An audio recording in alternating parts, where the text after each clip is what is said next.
Let's talk about some exam day test taking strategies. Number one, you want to come into the test room and prep yourself for success. Before I even start a single problem, I jot some notes down for myself. I might give myself a reminder. For example, when I took exam STAM, I always forgot to remind myself about using the Bernoulli shortcut. So if you write that on your paper before anything starts, then you're more likely to remember it. You might want to write yourself a formula. I know everyone has y equals mx plus b memorized, but whatever the formula is, you can write it down for yourself as long as it's coming from your brain. Instead of later on when your brain's a little bit fatigued, you have it when you're nice and fresh. And then the next thing that I do is I go through and I number all of the problems. So that would be down to number 35. Okay, strategy 2 is that I use these numbers to take notes. So I do my work in a different location, and then once I've finished a problem, I mark it off here. So let's say I do a problem, I feel confident about it, my answer matches one of the multiple choice answers, so then I would check it off, saying that this is done.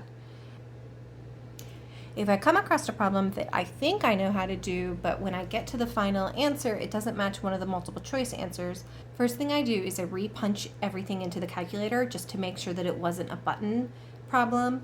But then if I still don't get the right answer, I don't go back and focus on that problem. I make myself a note, so star means I need to come back and look at this problem, and then I keep moving on. Because I don't want to get hung up on that question so that I lose time to do a question later on that I feel confident about. Next up, if I come to a question that I have no clue how to do, I just put a question mark.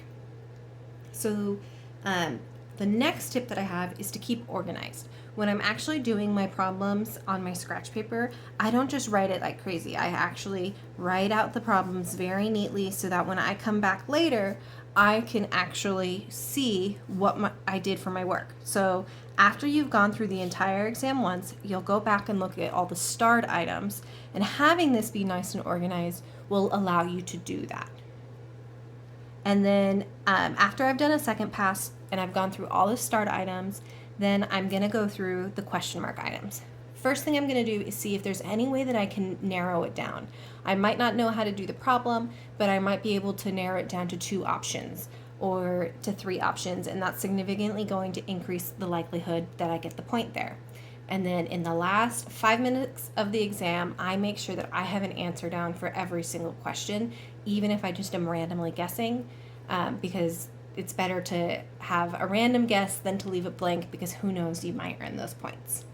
Let me know if you have any more questions. Like and subscribe.